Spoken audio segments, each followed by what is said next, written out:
back to Pop Culture Graveyard. I am Hollis. With me, as always, is Dave. Buongiorno, Dave. Buongiorno, Hollis. Andiamo. Where are we going? Dove vai? Yeah. So Dave and I were just commenting off camera how delightful Moonstruck is. Every Valentine's Day, my wife and I watch this movie. It's like a little tradition of ours. And so I thought it would be cool if we made it our Valentine's Day movie. How good was this movie, Dave? I'm touched. We finally have a Valentine's Day movie. It was so good. I have to guess that you, knowing what you know about me now from things I've said, you had to be like, Dave's going to love this. Yeah. Based on our talk, I think last episode or the one before, where you were just talking about the types of movies you avoided in your youth, where it's an example of one. Mm-hmm. I'm going to sit around and watch like sort of depressing Italian people like mumble and yell at each other. Like, am I really going to do this? That's a repetitive statement. And now I'm like, that's a good time. Yeah, it really is. I was going to say there's no big explosions, but there are big explosions. They're all emotional. And there are like fiery scenes. But again, they're all emotional. We've been paying tribute to interpersonal communication among all of the movies that we're covering. And here's a warm family unit that existed for years. You kind of can intuit just by watching the film and giving them a backstory that shared everything for years and knew everything going on with each other. And suddenly when we pick up, there are some secrets, there are some changes about to happen. Everything is different from the moment we pick up the opening credits right through to the end. This family goes through massive changes. And then at the end, we're right back with a warm family unit. You know, Zen and the art of motorcycle maintenance. Yeah. That idea, you could build like emotion and the art of Moonstruck, or relationships and the art of Moonstruck. That's great. It's nice to see a romantic comedy where several couples are being followed. Of different ages. Different ages and different situations, and you're learning different things from them. There's a lot to learn in this. There's a lot to cover. So we better get going. Yeah. Moonstruck is a 1987 romantic comedy directed and produced by Norman Jewison. Rest in peace. He passed just this year, January 20th. Rest in peace. Rest in peace. Not familiar with him. Oh, Fiddler on the Roof. I know that one. Anything I've seen? The Cincinnati Kid. The Russians are coming. The Russians are coming. The Thomas Crown Affair. Jesus Christ Superstar. Rollerball. Yeah. The original James Caan Rollerball. I love that. I went through some of the most well-received movies of the 60s and early 70s. And then you hit on Rollerball. And I hit on Rollerball, yeah. That's funny. Moonstruck was written by John Patrick Shanley, an American playwright, screenwriter, director. He is one of our greatest writers. He did the play Doubt, which they made a movie of with Philip Seymour Hoffman and Meryl Streep. That is fantastic. On a side note, when I was in college doing acting classes, all of the guys used to just wet themselves over the chance to do John Patrick Shanley plays. Danny and the Deep Blue Sea, he was really popular. He did Joe versus the Volcano. Yeah, Joe versus the Volcano, which is not a great movie, but I like it. I like Meg Ryan and Tom Hanks. It's the lost Meg Ryan, Tom Hanks romantic comedy. Yeah, it's a good point. And it's got Abe Vigoda. Abe Vigoda and Orange Crush are like co-stars in this film. This movie stars Cher, who is unbelievable in this movie. So good. Cher stars as a woman who had a husband who died tragically. He was hit by a bus prior to the movie's opening, like 7 years earlier. She is currently in a relationship with this grown-up baby of a man played by Danny Aiello, Johnny Camilleri. He is on the verge of, and then in one scene proposes to her in the restaurant, the Grand Ticino, where Danny Aiello's character eats every night of the week. He's a good bachelor customer. She accepts his proposal. He doesn't have a ring. He gives her a pinky ring. She wears that. And the wheels are now in motion for the rest of the film. The engagement starts everything. He's about to get on a flight to go to Palermo. First of all, the flight that Danny Aiello takes, that airport gate scene is one of my favorite scenes in the movie because it's filled with like Italian extras from the 1930s. It's like the Ellis Island scene from The Godfather. It's I was like, ridiculous. are they boarding steerage on the Yeah. Titanic? I was They waiting got for the guy with the chicken under his arm. They all But got those newsy hats. The newsy yeah. hats, yeah. Yeah. Oh, it's so funny. And she stands next to this old woman who put a curse on the plane because her sister is on that flight and she stole her man just to be strong on her.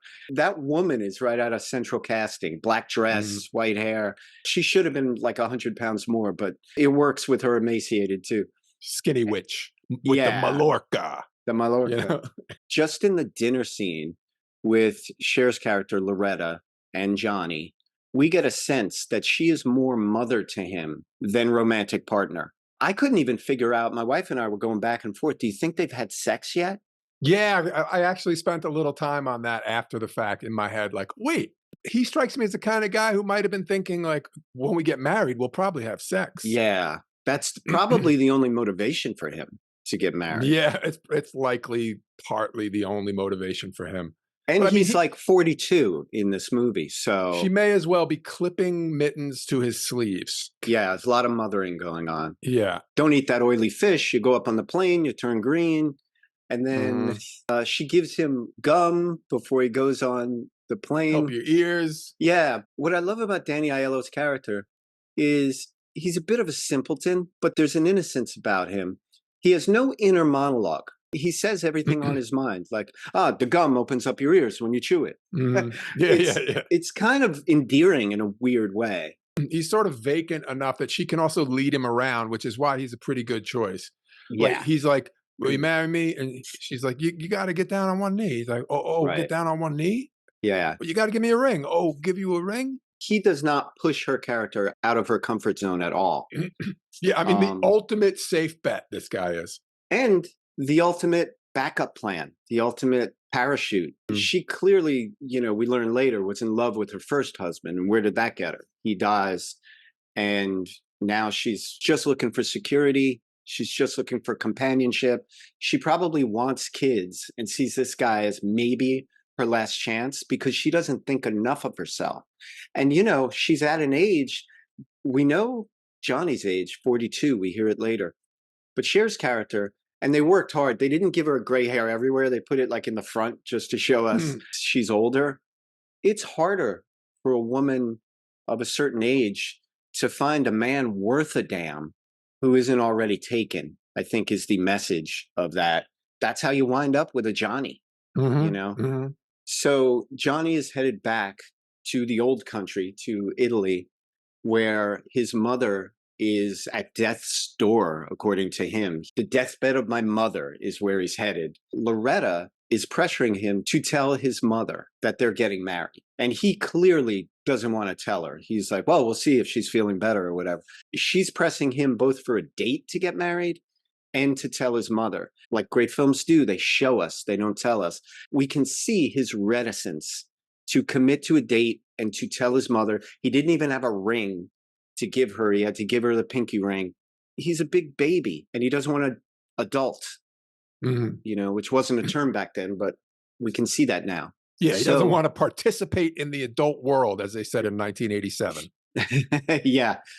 So Loretta goes home. On her way home, she stops at a liquor store, which is another great little scene. This movie, one of the many reasons I love it, it's a perfect script, masterful direction, but also 60%, I would say, of the job of making a great film is casting. This is the most perfectly cast film ever, even in the small parts. There are no weak links. And in this liquor scene, this liquor store, Sweetheart Liquors or something.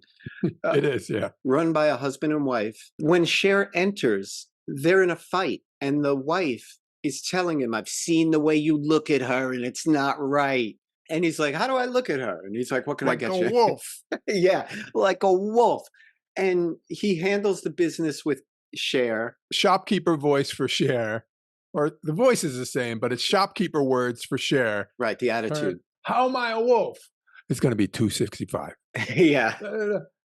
There you go, sweetheart. And she asked for a split of mums. I was going to say a split of mums is great too. Yeah. A split is like this mini. Is it like a half of a fifth or something? Yeah, it's like a half of a, yeah. It's great. This little tiny bottle of champagne. So the husband and wife, the husband is in big trouble. She's screaming at him. She's like, I seen a wolf in every guy I ever seen, and I see a wolf in you. And then he turns to her and he goes, you know what I see in you? And she goes, what? And he goes, the girl I married. And she melts. And pulls him in. Adorable. Yeah. But also you could see how this guy could be a player. Like, she is so easy. One line from him and he gets her. In any other film, we just see Cher walk into her home with the bottle. Mm-hmm.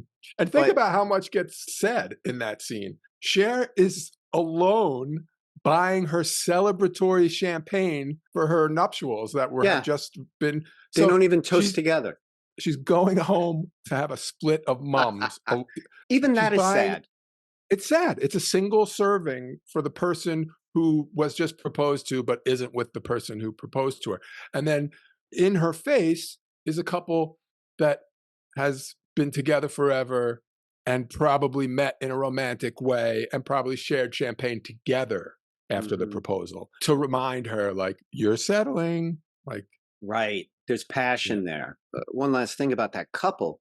Cher walks in and it's a couple who is clearly in love and clearly is, as you say, have been together forever. But like, they're having one of their fights, which all couples do. But you never get a sense that this fight is anything serious, no matter what words are coming out of the wife's mouth. And that's the way it is with good couples. I'm very lucky to say, if anyone could observe my wife and I fight, they would laugh, because it's not, there's never any kind of like venom in it. And so it's good for her to observe that with what's going on in her head. And also, she hears the term like a wolf. So now that's in Cher's head. And we'll hear more about that later. It's just another thing that goes into, stop calling her Cher.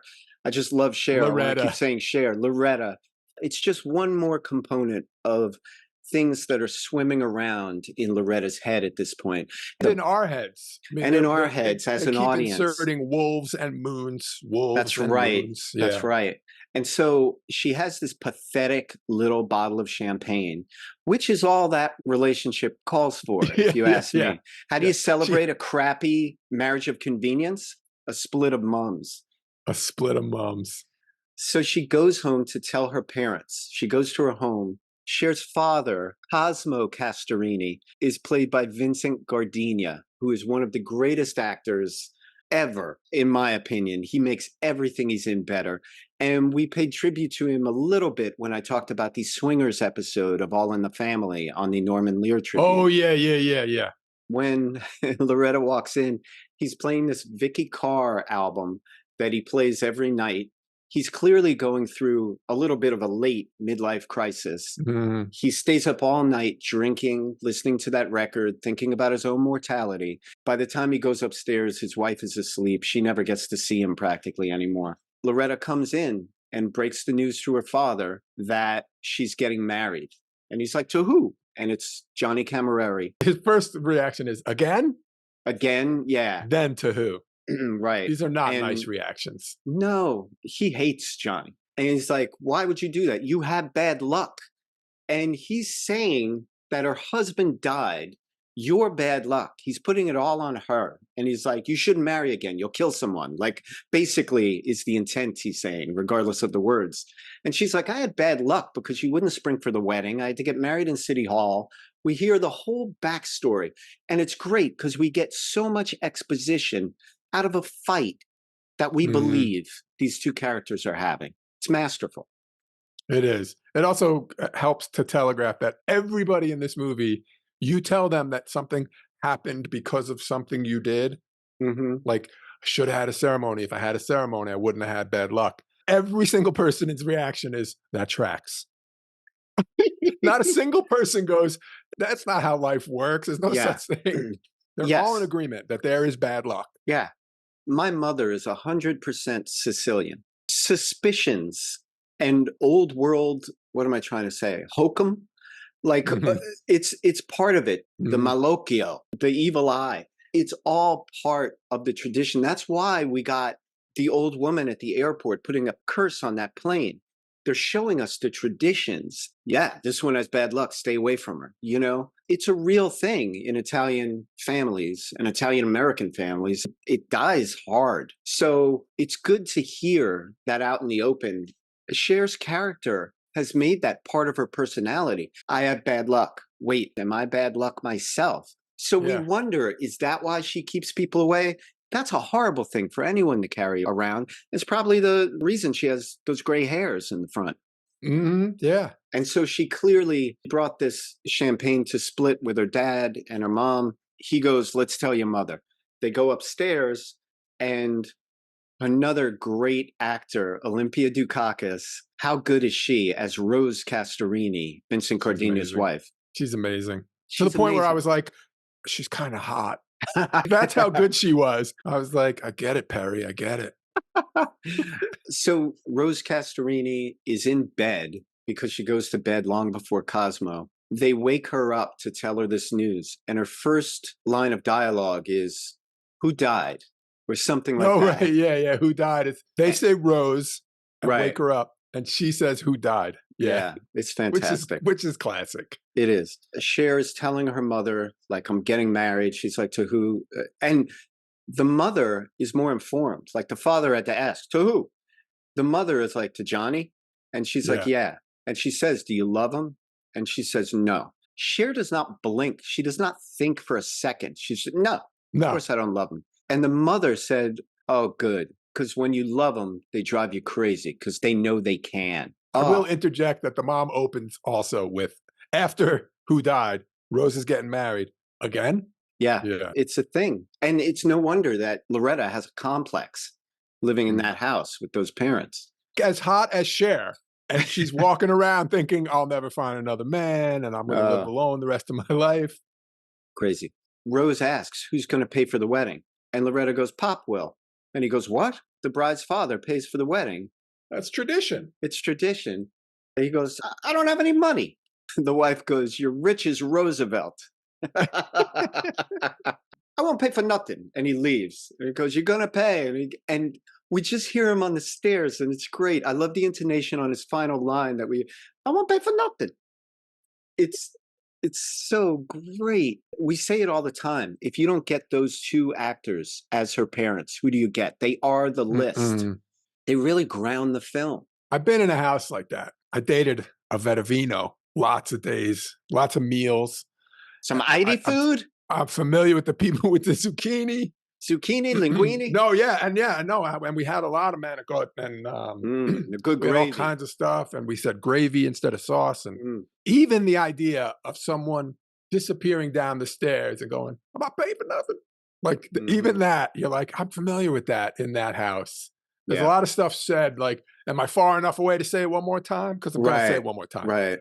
Growing up in my household, yelling was a form of communication. You could yell angry, you could yell funny, you could yell anywhere in between. It's a wide spectrum, but yelling itself is a very valid form of communication. And anyone who has watched this show or the former iteration of this show for any amount of time, you can see me talk with my hands almost exclusively.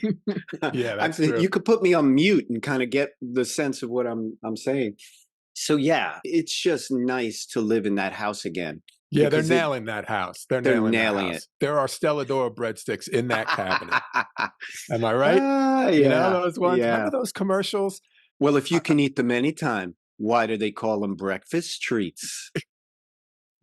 That's a feel. Mhm. That's a like simple kitchen feel Yeah. that this movie nails. Italian kitchen feel. You know, It's great. So we have our wheels in motion.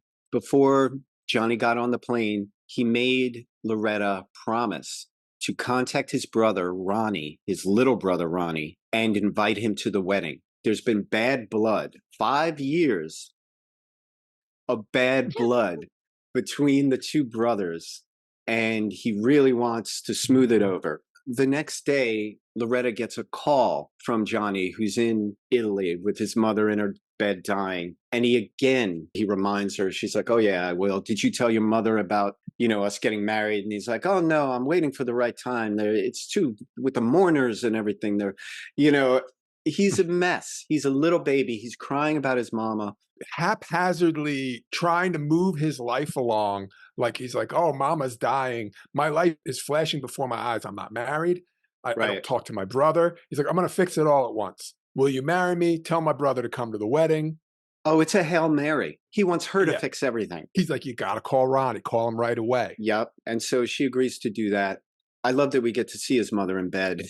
She is everything you want. It's the only part of a movie that really looks like it was filmed in a Hollywood studio. So she tries calling Ronnie.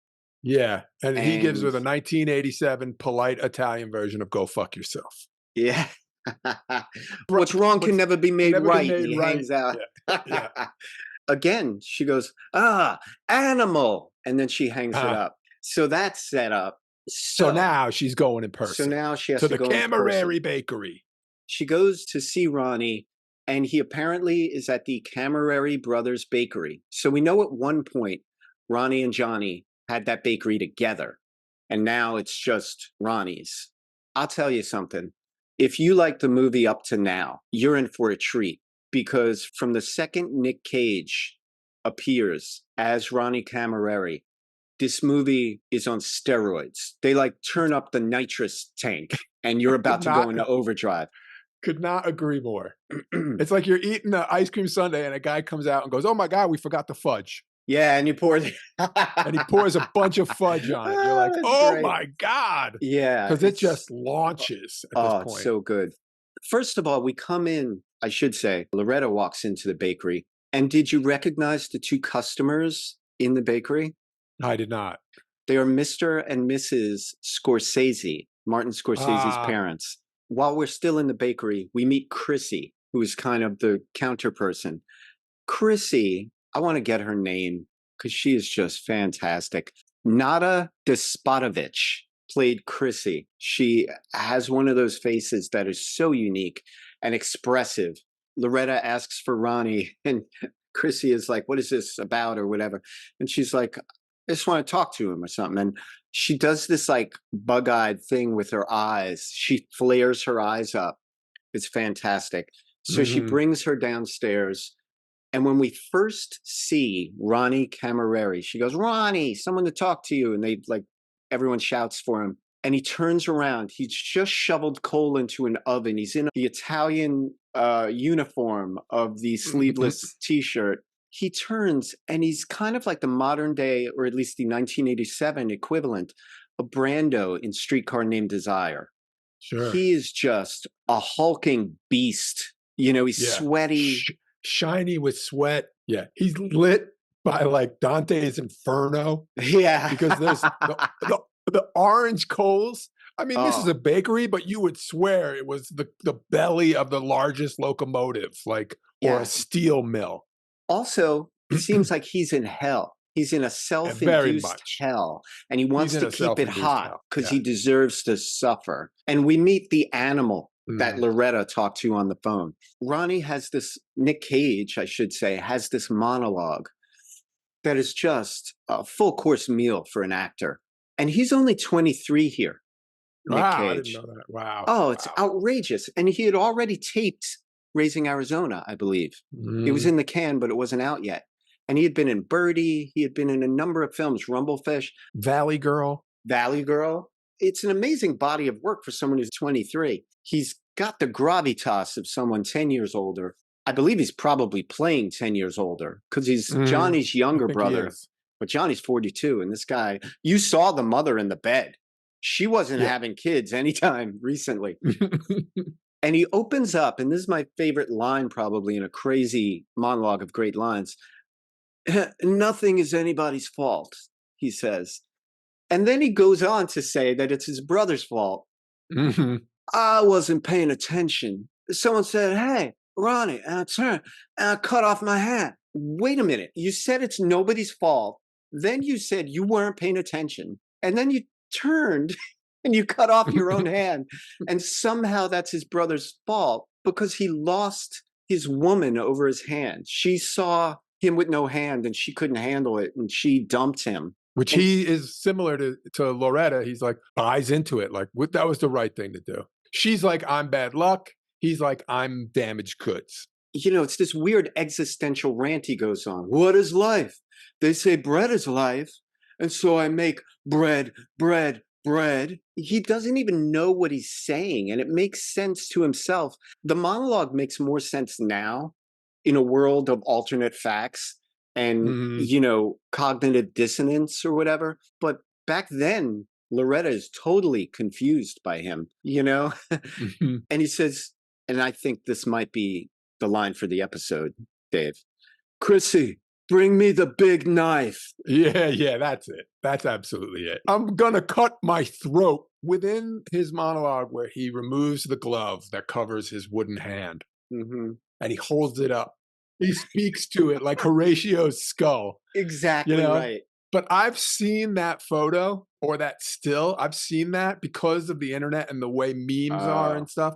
Right. I've seen that picture hundreds of times and had no idea. So it was nice to say like, oh, well, that's not as bizarre as I thought it would be. That iconic stance in context is a million times better than any meme they came up with out of context. Oh, no. Yeah, obviously. He basically says he wants her to bring the knife to him so he can slit his throat in front of Johnny's fiance. And then I want him to find out at the wedding. And I'm like, I think he'll learn before the wedding. I think this will be a phone call today. She's great. Chrissy is like, no, I won't do it. I won't do it. Yeah, she is great. Yeah. He's like, and it's partly out of love, even before it's actually known. Yeah. The widening of the eyes when Cher asks to speak to Ronnie is when you know that Chrissy loves Ronnie. Yeah. Well, then, he says he's not going to the wedding. He storms off to like the nether reaches. You can't believe there's even more bowels to this basement where they make the bread. Yeah. But he goes into a back room. Loretta follows him, and it's very masterful. They have her follow him so she doesn't overhear what Chrissy's about to say. And then Chrissy is like, I love this man, but I could never tell this man because he can't love anyone after he lost his hand and his woman. Yeah, another person just buying into the feudaleness of like, no, it's feudal. No, she's bad luck forever. He's damaged goods forever. Right. It's all forever. Yeah. People are so locked. It's crazy when you have that fixed mindset, nothing can pull you out of it. And you can have two thoughts at once. Oh, this is crazy. I'm not cursed, but I don't deserve that. Yeah. It's human beings contain multitudes. Especially Italians. Oh, come on. Loretta convinces Ronnie to have a talk with her in his apartment upstairs. That's where we learn a few things. First of all, in the opening credits, it's kind of masterful. Aside from seeing Cher's character walking around the streets, we see a truck from the Met, the opera house, who is delivering sets. In Ronnie's room, we get a sense that he's got a gentle side to him, an artistic side to him, a loving side to him. He loves opera. There's a massive poster of La Bohème in his room. There are records. He is playing music while Loretta is cooking him a steak in the kitchen. And he's like, what are you doing? So Italian. Yeah. She's like, I'm making you a steak. He's like, I like it well done. She goes, you'll have this one raw to feed your blood. Like wolves. Like wolves, right? So they're eating together and he's like, this is good. And they learn about each other. He learns about how her husband died. She learns about how he cut off his hand and lost his woman. And they both call each other stupid for letting that take them out of the game of life and of romance. Loretta then says, I can see everything. I can see what you don't. You were in this relationship. You didn't like it. Like a wolf, you gnawed off your own hand to get out of it, out of the trap. That was great. That was Isn't a great that bit. Great, that analogy? But she only had the words for it because of the liquor scene. Like, it's so perfectly preloaded. But what I love about it too, how many times have you been talking with a close friend? They're commiserating with you. You're telling each other about your lives and they're telling you their problems. And you're like, oh, I'd kill for that problem. All you got to do is this. And Right. you can always see somebody else's problem clearer Yeah. than you can see your own. It's something about humans. I mean, we all find ourselves hanging up the phone and saying, man, I just gave my friend really great advice. And then the next thing you think is, I do not follow it. Like, I don't follow my advice. I give good advice. I wish I'd follow it. Or it'll But work for him, but I wish it could work for me. It's like, yeah, if you can get this volley that they get going, you can help each other. You got to open up to do it. yes, you do. And also, it's almost like a callback. This scene has the same energy as the liquor store scene with a passionate couple that has been together forever, where there's real feeling and emotion, and they're volleying back and forth so quickly. You know, they're in Calling the each other sync. stupid. The digs are there. Yeah, and real talk. Ronnie has been in the bakery for the last who knows how many years, not talking to people and keeping everything bottled up. Loretta has spent the last 7 years not talking and keeping it bottled up. They recognize something in each other because they've known each other 20 minutes and they're giving each other real uncut talk about feelings and about what it's like for them. And they're not sugarcoating it. He's like, how'd he die? And she's like, he was hit by a bus. It really keys you in that there's something real there. It's so real that at one point he overturns the table. And this is one of my favorite moments in the whole film. He overturns the table and then almost like gives an Elvis pose and like runs his fingers through his hair. And then he grabs her, picks her up and carries her to the bedroom. I saw that pause. That was his gentlemanly giving her a moment to run. Right. To storm out or to smack him or something. If she's still here in half a second, I'm taking her in the bedroom. Yeah. What Perhaps a gentleman. A second and a half. Right. You know? There's no, are they on the same page? I kept thinking like, this is like the anti rom-com. Well, there's all that like making you wait. Will they, won't they? He likes her, but she doesn't like him. Then she likes him, but he doesn't like her anymore. And this is just like, I like you. I like you too. And trying to keep each other at a distance for a little bit. Magnets. And then they just go whap. But then we see that romantic side of Ronnie. Because once he makes his mind up, he's all in. He's like, this is the rest of my life, this woman. A level of commitment in 5 seconds that she hasn't gotten in 5 years, maybe, from Johnny, however long they've been together. Johnny is non-committal. Ronnie is all about her. Johnny needs to be cajoled to show any emotion, some passion, some dedication. Ronnie is all in. What's less satisfying than a proposal on one knee where you had to ask for the person to get on one knee? And where they push back. I'm going to ruin my suit. Yeah, and she's like, I helped you pick out that suit. It came with 2 pairs of pants. The mark of a good suit. They do a great job of showing the opposite, the emptiness of Johnny and the fullness of the love of Ronnie. Yeah. Ronnie and Loretta are in bed. And before they're about to have sex, she's like going through everything in her head. And she finally gives herself over to it. And she's like, fine, take out your frustrations with your brother on me. Leave nothing left. And he's like, there won't be anything but skin on your bones. Like, it's passion that she has not had since her dead husband. And maybe not even this level of passion. Yeah, I tend to think that even her first time around was not what could possibly be like this. Right. I mean, this is insanely good. Yeah. And so they're having sex and Norman Jewison makes what I like to call a fuck cut. Right. You can always tell. Yeah. So we go, then we're about to get to one of my other favorite scenes in the entire film. Your favorite scenes are piling up. They are piling up. We get to see Loretta's dad, Cosmo Castorini, at work as a plumber. And he's talking to this young, dumb, white milquetoast couple who are renovating this massive brownstone or something. 2 painters are walking in before the scene on the outside, and they're like, what is this, the Sistine Chapel we got to paint? And they're like, we should have been a plumber like Castorini. You cut to Castorini in the bathroom. He's got a little pocket knife. He's scraping scraping Yeah. the pipes of the bathtub, twiddling the knob, looking at them and laughing, scraping more. It's like he's an archaeologist Yeah, I was seeing gonna say, some, like, he's yeah, reading some ancient text they I can't was waiting for him to parse. taste the knife. Yeah, Like, yeah. it What's looks the like he's street gonna value? it looks like he's gonna taste it. Yeah, Yeah, it's yeah. probably lead-based paint. Gives that And great monologue about cheap bronze, ah, copper. you have this, which is crap, and you see where that got you. Then you have bronze, which is fine, unless Till it's something goes not. wrong.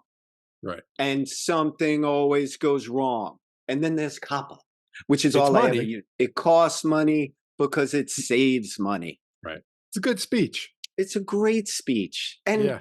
again, John Patrick Shanley, every word that comes out of Cosmo's mouth in that scene is part of his personality. It displays who he is. And This he's is really something, proud of it. he's very proud of it. And this is Mhm. something he's said to countless people. He tells them the same, almost like a comedian with the pacing and the beats Mhm. of the material. It's something he hit on that he found works. And that's why the next scene. Well, before we cut the white folks' Oh, response, where he's Yeah. just like, I think we should do what Mr. Castorini says. Don't you, Hart? Like he refers Yeah. to his wife. And I don't know if Hart is a nickname or if Right. it's her actual name, but either way, Yeah. it's brilliant. It's like, Yeah. I would expect that couple to be in Fargo in Jerry Lundegaard's office. Right. Yeah. Yeah. Yeah. The reason it closes on copper saves money is so that they can cut to the next scene where he's saying the exact same words again. Copper saves money. We cut to Cosmo recounting that whole exchange to a lady named Mona, who is an old-time floozy. She is fun. She is sexy. She's adorable. She is very much the opposite of how they've drawn his wife, which I Can I think say is the what whole point. the most important thing about her is that she hasn't heard the copper story A million 1,000 times. times. Yeah. And he loves to brag the copper story. And he needs a new woman to deliver it to. And not only has she not heard it, but she appreciates it and says, "Oh, you have such a head for knowing." Mm, He's it's a exactly big what he deal. wants to hear. Yeah. Exactly what he wants to hear. Yeah. And he gives her a present. He gives her this little chintzy charm Yeah. bracelet, and she is turned on. That's how you get to her heart, apparently, because she gives him a look like, yeah, this should be about right. Let's go back to my place. I like to believe that there's a sex interlude in between that scene and when he drops her off. Because when he drops her off, he's in a great mood. She's in a great mood. She waves with an She intentional waves. jingling of the bracelet. Yep. Yeah. And then he immediately turns and faces forward with no emotion, drives straight ahead. Like, now I got to go home and I hope I don't blow it. I don't want to seem This guilty. never happened. This never happened. I think it's a tribute to how good Vincent Gardenia is. I mean, you think less of his character, but at the same time, you can't help but like him. I'm still laughing at him. I drop him a major peg, obviously. Of course. And so back at Loretta's house, the old folks are having dinner. They have Rose's brother over and his wife and the old man. Can we just talk about how great the grandfather is with the dogs? He's terrific. Yeah, yeah. He's outrageously good. Grandpa Castorini is played by Fyodor Chalapin Jr. He is just amazing. But he has like 5 dogs. I love when he feeds the dogs from the table. He puts his plate of Italian food down and they scarf it up. My father needs another plate. He tries to do it again. And she goes, "Old man, you give those dogs another one of my plates, I'm going to kick you until you're dead." Such a great ear for dialogue Shanley has. But anyway, they're having this meal and Loretta is conspicuous by her absence. There's a chair there with a setting. She's not there. She's still at Ronnie's sleeping over. And that's another chance for them to get in some more moon action. The brother-in-law talks about this big moon that he saw. At this dinner, Raymond tells his moon story. Raymond Capomaggi. He talks about how he remembers back in the days when Cosmo was courting Rose, that there was this big gigantic moon one night. And he went out to look at it and he looks down and he saw Cosmo out in front of the apartment. He was mad at Cosmo because he thought that he brought that big moon down because he was so in love with his sister Rose. Such a charming, simple-minded way of Yeah. getting more moon stuff. He adds like, I was half asleep. To Yeah, which Cosmo yeah. says, you were fully asleep because that never happened. Because Right. Cosmo has completely lost that youthful love. I was watching Cosmo closely in this scene because this scene comes on the heels of Cosmo cheating. And he very much looks guilty and subdued. I don't want to talk about it. And he's drinking more wine than ever. His wife calls him out on it. It's a great scene because he is really guilty in that scene. He won't look at his wife. She's kind of shooting daggers at him. So we have that established. So there's that infidelity relationship based on trinkets relationship. And then back to Loretta and Ronnie, who are now lounging in bed. Yeah. So Raymond's moon story gets us to Loretta, who gets out of bed with Ronnie and walks over to the window. And she says, nothing's the matter. I'm looking at the moon. And we get some more great Ronnie because Ronnie gets up to look at the moon with her. He joins her, puts his arms around her. Yeah, and they because just that's what you do when your lady's looking at the moon, God damn it. Also, that's what you do when you're a fucking romantic. When you look at your life as an opera, I think that's why he loves it. He's this tragic character in his own opera, you know, and now he's found love. And look, the moon is out. What are the odds? I got to be a part of this, you know? It's beautiful. The next morning, Cher's character is trying hard to leave the apartment. Ronnie won't agree to go to the wedding unless she goes to the opera with him. I have two loves in my life, you and the opera. And if I could have them both on the same night, I wouldn't bother you anymore. She's like, all right. And she leaves. And she's like, where's the Met? Which is a great line. You know, my wife was like, can you believe she doesn't know where the Met is? And I'm like, yeah, they're telling us something about this family that only comes out of Brooklyn for a certain restaurant or something, or to chase up Floozy. And they save it too. Will you meet me there? Yes, I will. Takes a few steps and then turns and says, where's the Met? And you're like, oh, nice. She's not even aware of where the Met is. Yeah. So after that, we have kind of a montage of her getting herself together. She's basically taking years off her life. She goes to the beauty salon. She allows them to do what they've been wanting to do for years, which is take the gray out. They give her this big hairstyle, which it's not the kind of hairstyle that a mousy woman gets, which she had been in lots of ways. It's someone who wants to embrace life. It's that kind of look. They do that. They pluck her eyebrows, but not too much. She still has her character. They give her makeup or whatever. They enhance who she really is. They're not making her someone else. She goes and she buys a bunch of clothes. And then it's another of my favorite scenes, Dave. Cher alone. She comes home. There's no one else in the house. And she has sort of a date with herself. She drinks a bottle of wine. She puts on music. She looks at the shoes she got. She looks at the dress she has. She imagines the night. She thinks about Ronnie probably. And she just kind of allows herself to get to know the new her. It's a great scene. There's no man in that scene, which I like. There's no one else saying, you look gorgeous. There's no friend being like, now try this on. None of that bullshit. It's just her kind of sitting with herself and letting the wheels turn and getting comfortable with the next step she's about to make. She reviews her purchases. She thinks about what led to it. She thinks about what might come. This is what people did before there were smartphones. Yeah. You would think about stuff you did today and think about stuff you might do tomorrow. And the phone really takes away that opportunity. We have a tendency to reach for it to avoid the opportunity. To be present with yourself. Yeah, to just be thoughtful for a moment. Could you imagine her just taking selfies of her in the dress?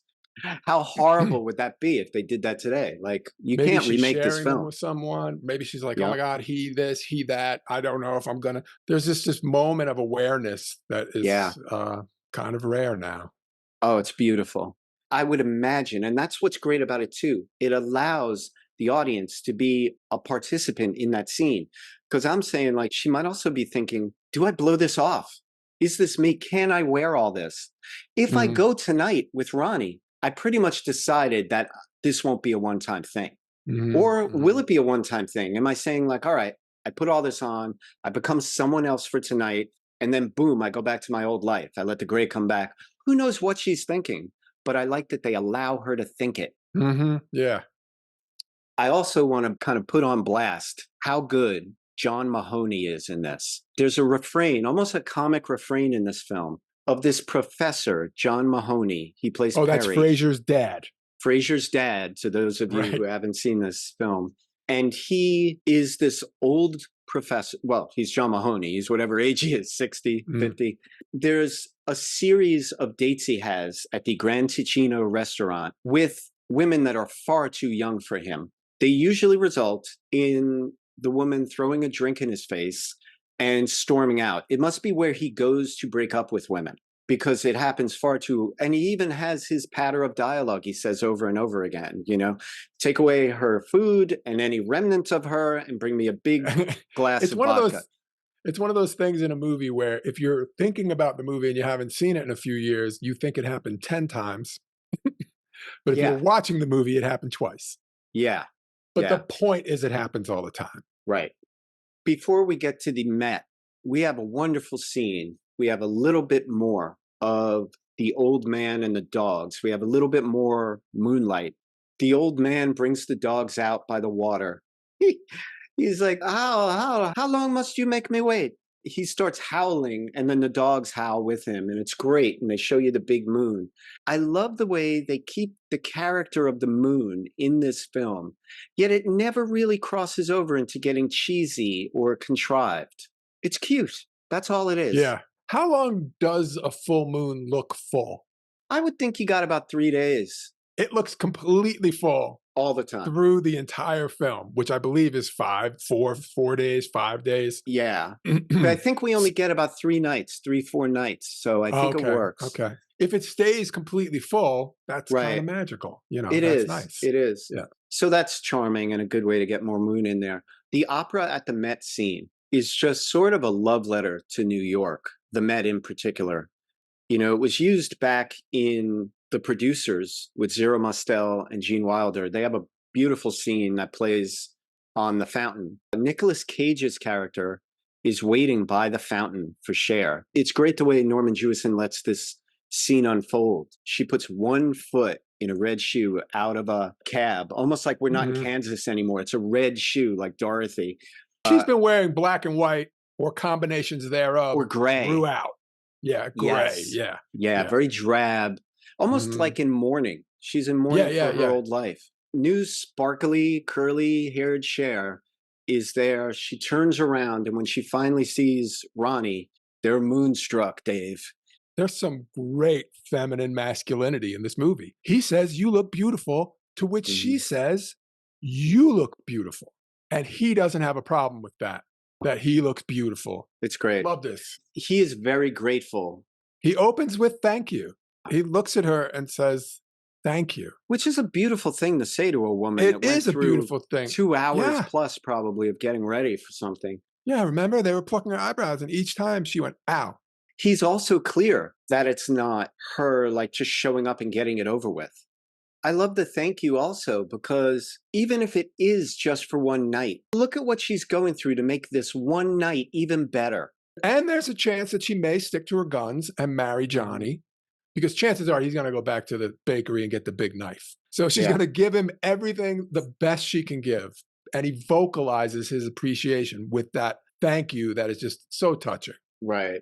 Just one more thing I want to say about the makeover scene in the beauty salon. You don't do that, or Cher hasn't done that, while she was with Johnny. And yet, Ronnie reawakened who she was before the tragedy. At least it was somebody who wanted to be a person in the world and wanted to be looked at and admired, So I love that Ronnie gave her that back. He gave that back to her. At the Met, she was transfixed like I was the first time I was at the Met about the big chandeliers that come down and go up. So it's very real. It feels like a first-time Met thing. Chagall, too, on the way in. The Chagall, He points out the Chagall. And I love it. He was a great artist. And she's like, what does she say? Kind of gaudy. I think it's kind of gaudy, no? And he was having fun. Yeah, he was having fun. I love that. It's so good. So sweet. It is so sweet. defending a Chagall. Do you get that when you first meet him in the bakery? Do you see anything that's going to be like, yeah, Chagall was being playful. He was having You know fun. what? You know it when you see his apartment, his poster and his stereo and his Right. records. Yeah. That guy's classy. I know we're spending too much time at this, but at the middle of the opera, there's intermission. And Loretta says, yeah, I don't really get it. We cut to the second act.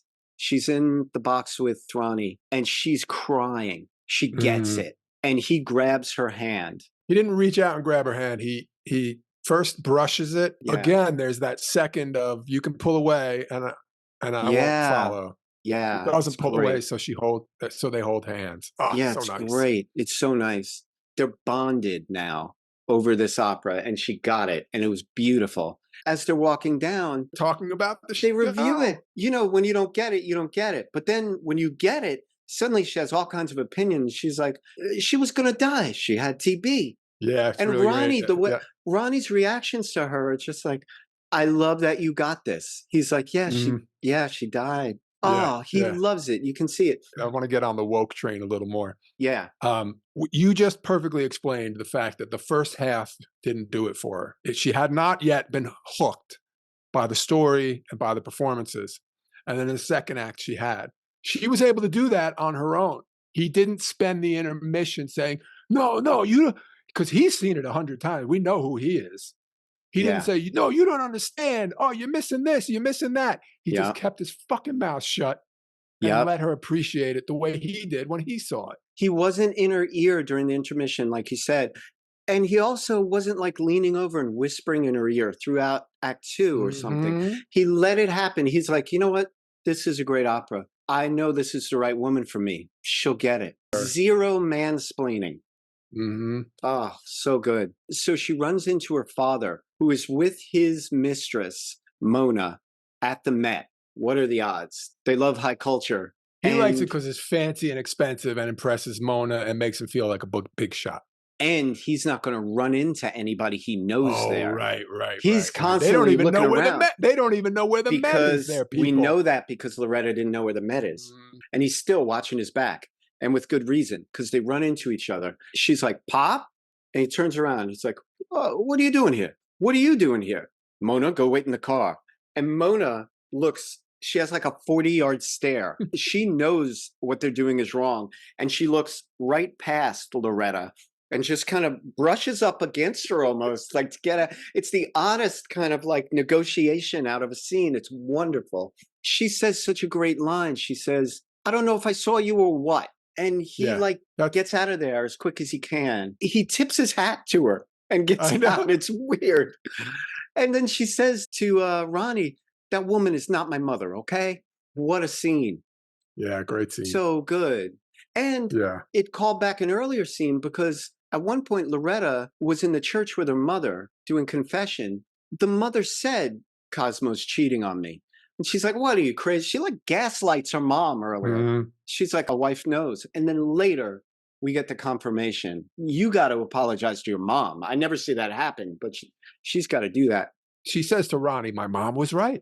Basically, she's saying to Ronnie, she told me I didn't believe her. Right. But there it is. Right. It also works that they run into each other and stuff like, because I feel like whenever there's a movie in New York and it's back a ways, New York is smaller. You can say, I'll meet you at the Met. You know what, Dave? I'd like to believe they shot it smaller. Yeah. Otherwise, I couldn't live here still. It was a really good use of New York, though. It really was. And the way that like a community of people can end up where you don't marry someone that everyone doesn't already know who they are. Right. You don't bump into people that you don't already know who they are. And when there is someone new, everybody goes, who the hell is that guy? Yeah. So after the Met, they're drinking at Ronnie's local bar where Cher kind of drowns her troubles and talks it out and talks about her dad and all this. Then Ronnie convinces her to go up to his apartment with him. He gives another monologue that is, I think, kind of like not a great monologue as far as love goes. You know, it's like, you know, this is love, not love like they told you it was, but love, you know, love is hard and love is terrible and love is, I'd like to think I'm in a really great marriage. I think love should be easy. I think love should be like stepping into a warm bath. I think a million rom-coms have sold you this idea of love as being this tragic, stormy, kind of explosive thing. That's passion, but Yeah. that is not necessarily love. You can cheat on someone while doing all that. That's Right. Yeah. not Oh love. no. What causes more passion than a good cheating? Yeah, you can hit Yeah. someone during that. Right. That's These not things love. all bring up fantastically strong emotions. It's Hmm. not a good thing. Yeah. So I'm Yeah. not a big fan of that monologue, but it's what she needs to hear, I guess, her character. And they go up to spend the night, and it's kind of understood that this is a real thing then. That night, a cab driver drops John. We see him all the way at the airport, and there's some business with the baggage. But the taxi brings Johnny Camerari, who's home from Italy, to the Castorini house because he's got to see Loretta to talk to her about something. And the only one home is Rose Castorini. Rose has been asking, why do men chase women? No one can give her a good answer. She asked John Mahoney's character, and he was like, for me, I just drone on, and finally I see myself reflected in the eyes of someone who hasn't heard it all the time. Like you were saying about Castorini. Yeah, it's very similar to Cosmo, who Yeah. just needs a fresh brain to tell all his story twos again. Yeah. Retell his stories. Right. And that didn't do it for her. She states in that conversation with Perry what her theory is. That she believes men fear death. And Men that's why. Yeah. Yeah. They do it to stave off death or because they fear death. She poses this same question to Johnny. Why do men chase women? And he tries to come up with some biblical thing about Adam, and he took the rib and the man misses Eve. the rib. The man, he's trying to get that rib back. And I'm like, that's not the bone that concerns him at that moment. She restates the question. Yeah, restate. Why would a man need more than one woman? And he goes, I don't know. Maybe because he fears death. And she goes, that's it. And he's like, I don't know. And she's like, no, that's it. Thank you. Thank you. Thank you for answering my question. How great is it to have a theory and then hear someone else come up with it in exactly the same words and give you validity? The first thing he said was what he thought the mother of his bride would want to hear. Right. I'll go biblical. It'll show I'm a religious person. Yeah. And I'll stay away from sex. The second answer was his actual answer, was the thing that just fell out of his head and was right. Totally. Everything's culminating. The film, we're going to bring the film home. If you haven't seen the film yet, jump out now. Very bad spoilers ahead, and come back. The next morning, Cher is doing what some would have called in the past a walk of shame. I'm going to call it a walk of joy. Yeah, I like that because it starts off like you're nervous that it might be a walk of shame. Mm-hmm. And then it rises in happiness and it rises in emotion. It stands well above walk of shame. She's still dressed and outfitted in her Met outfit. She's coming home from Ronnie's. You can tell in her demeanor, she's like kicking a can across the street. Orange Crush. She is just still basking in the glow of last night and this morning. And remember, she had all that drama about her dad in between. So whatever happened, she and Ronnie had good moments this morning to send her home with that feeling, that glow, the afterglow, which is lovely. But we also cut back to Ronnie. And here's something that confused me. Maybe you can help me out. Yeah, that was a little confusing. He's playing the music of the opera they saw the night before. Yeah, just like the Memorex guy. And he's Memorexed out on his chair, yeah. Just lying there, letting it happen. He gets up to change the record. If he was in a bathrobe, I'd understand it. But he put on the same clothes from the night before, except he's got the shirt open. Who does that? Even the dress shoes. Mm-hmm. So that's confusing to me. Is it possible that they went back and had a Phil Connors night? Yeah. Like they just went back and threw cards in a hat? Yeah, I'm sure. Yeah. I mean, because it really, he's in that outfit for the rest of the movie, and it really does imply that he's never gotten out of the outfit. Well, you know what then? Could it mean that they did not have sex? That they just held each other and talked? I think it might mean that. That's way more bonding than sex. Another night of fantastic sex might have convinced her that's all this is. Right. in the Yep. morning, they're still in the same clothes. And we knew that's why Loretta was in the same clothes, but they had to show Johnny in the same clothes to Yeah, show us that that's what happened. So I like that's that. pretty I do too. That Okay. works for me. After all this, Cher makes it back to her home, and her mother reveals that Johnny was just here last night. And Cher begins this transformation. She puts her hair up. She puts her old sweater back on. She Right. almost is turning herself back into, I gotta nebbish it back up. yeah, I gotta dishevel myself. Reaches for a napkin first. The first thing she does is to get like the lipstick off. to get the lipstick off. Yeah. Yep. She tries putting that back on, and it doesn't quite fit the same way. Mm, She's not that same person. She yeah. can't hide her light under that shade anymore. So this Where begins the building kitchen scene. the kitchen begins to fill Wow. up. So with her and her mother, her Mhm. mother says Johnny's back Yeah. due to a miraculous recovery. Doorbell rings. Oh my God, that's Johnny. You answer it, Mom. Mom answers the door. It's Ronnie. It's Ronnie. Still in their outfit from the night before and has decided he is not going to let her get away. Mhm. Yeah. Hi, nice to meet you. I'm Ronnie. Yeah, he does a And great job meeting the mom. just what you want to see. More Yeah. of a suitable suitor. She tries to get Ronnie to leave. And Mrs. Castorini is like, you want any oatmeal? And he's like, I would love some oatmeal, Mrs. Castorini. Yeah, he gets very Nicolas Cage on that So line. great. Yeah, Cage I is out. cannot think of something that I would like more Yeah. than a bowl of Oh, oatmeal. it's so I good. bet this oatmeal is going to be very good. He says something Yeah, along I the have a lines of feeling like, that's when the yeah, Cosmo yeah. is there. Next to arrive is Cosmo, correct? Next to arrive is Cosmo. Cosmo comes in. He meets Ronnie, and he recognizes Ronnie from the night before. He looks Mhm. at Cher Yeah, and like, Ronnie and Loretta and Cosmo seem to Mhm. be with their eyes saying, "Okay, I guess we're not talking about it. We're not Right, talking about it." right. Okay. The old man comes in, the grandfather, and he had been struggling earlier. He told his friends, I don't know what to do. My son doesn't want to pay for his daughter's wedding. And he comes out and says, I think you should pay for the wedding. There, I've said it. You No know, one will listen because I'm an old man, but I said it. you break your house because of pride. And he's like, okay, it's okay, Pop. And then he says, and I think this is very telling for Cosmo's character, all right, if there's a wedding, I will pay for it. Because in his mind, there's not going to be a wedding because she Mm. was out with this dude last night, the way I was playing around. And so she's not marrying Johnny. Never in his Yeah. head does he think she's going to marry this guy. Right, yeah, yeah. Yeah, he thinks he got over it. He's like, He thinks he I got don't have out to of it. And pay he's for the like, wedding. Yeah. sure.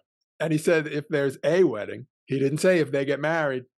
He said if there's a wedding, so he's on the hook. He's stuck. He's on the Yeah. hook. Then the doorbell rings, and now The aunt and Rita uncle. and Raymond show up. Right. They show up. In a previous scene, Cher took money because she's a bookkeeper. She took money from her uncle and his wife, their store. She took it in her purse and she was going to go to the bank, but then all these other things happened, the Met and everything, so she didn't have a chance. That's what brings her aunt and uncle. Did something happen? And she's like, oh my God, the money. So they're relieved. They have all their money back. But it's a really smart device to pack that kitchen, to get more people into that kitchen. Mhm. Finally, Johnny arrives. The doorbell rings. No one wants to get it. The aunt is like, I guess I'll get it. And she goes and gets it, brings him in. Everyone can feel the tension. Everyone knows just enough to know that Right. this is amazing. Yeah. And we know everything. And Everything. we are like, this is amazing. How It is is. this going to play out? Johnny, before anyone can tell him anything, says that he can't marry Loretta because he told his mother. I still don't He understand. has a weird logic that never seems to work when I review it in my head. Yeah. His logic is, I told my mother we were getting married. She started getting better, got out of bed and cooked food for everybody in the room. Yeah. So I can't get married because Yeah. Wouldn't that mean she's pro-marriage? his logic seems correct when I heard him say it, but then it sounded incorrect every time I thought about it. He superstitiously believes that their marriage will cause his mother's death. So anyway, she throws his pinky ring back at him. There's kind of a cute scene where she doesn't say, oh, I'm so relieved, I want to marry your brother anyway. She says, you son of a bitch, Right. You And Ronnie proposed to me. That's a promise. and Like, Ronnie is like, what are you doing? You know, we're out of it. We're free but I now. think she's like, oh, relax, hon. I'm going to let him off the hook. But anyone who cancels a proposal needs to get yelled at first. He's got to answer for bad etiquette. Yeah. And that's right. She's right to do it. She's right. Yeah, So anyway, she throws the pinky ring at him. Then Ronnie is like, Loretta, will you marry me? And he's like, I don't know, where's the ring? Like and he asks Johnny to borrow the pinky ring again. And he's like, what? When did this happen? Kind of is his thing. Mhm. He gives him the ring. Yes, I will marry you. And then as a callback, her mother says, Loretta, do you love him? She's like, yeah, Mom, I love him awful. She's like, oh, no. Yeah, that is not good. That is not good. And then they celebrate with a real bottle of champagne, Dave. Mhm. This isn't a split of mums. This is no split of mums. No split of mums. And of course, you know, Italian, you get the sugar for good luck in it. At one point, my favorite little mini moment in that scene at the very, very end, Danny Aiello's character is kind of off by himself. He's kind of a little despondent and confused. So is the bad blood over? But my brother is now with my... And the old man comes up. Come on. You are part of the family now. Yeah, come on. We have to toast. You're part of the family. And he gets him to smile. And then he's like, to family. Yeah. It's the sweetest thing to end on. And then the pan, they end on a picture of grandparents from the old country. And I swear to great-grandparents. And I swear to God, there's the same exact great-grandparents I had in a picture. That photo was in the Vettavino household as well, the household I was telling you about. Oh, yeah, of course. All that chroming and weird sort of copper color in it. State of the art, but gaudy. Yeah. They close and run the credits over a picture, like a family photo, painting almost, of all of them, the new family, you know? Yeah, the Casarini Camerari clan. Yeah. It's so great. Dave, I hope that everyone who listens to this podcast watches this movie for Valentine's Day. It is the perfect thing to watch after you have a lovely dinner. Valentine's Day is bullshit. You should make every day Valentine's Day in your relationship if you can. But if you're going to celebrate this way. What a beautiful film. And what a beautiful message about love. Yeah, there's a half a dozen beautiful messages in this movie, and I loved it. It was great. And like you said, there's that thing where you're watching this movie and you're like, this is pretty good. And you're like, wait till Nicolas Cage shows up and starts talking to his wooden hand. Yeah. Oh my God, it's so good. It's so good. Have a happy Valentine's Day. Enjoy your Valentine's Day. All right. Hollis and Dave would like to thank you for enjoying Pop Culture Graveyard.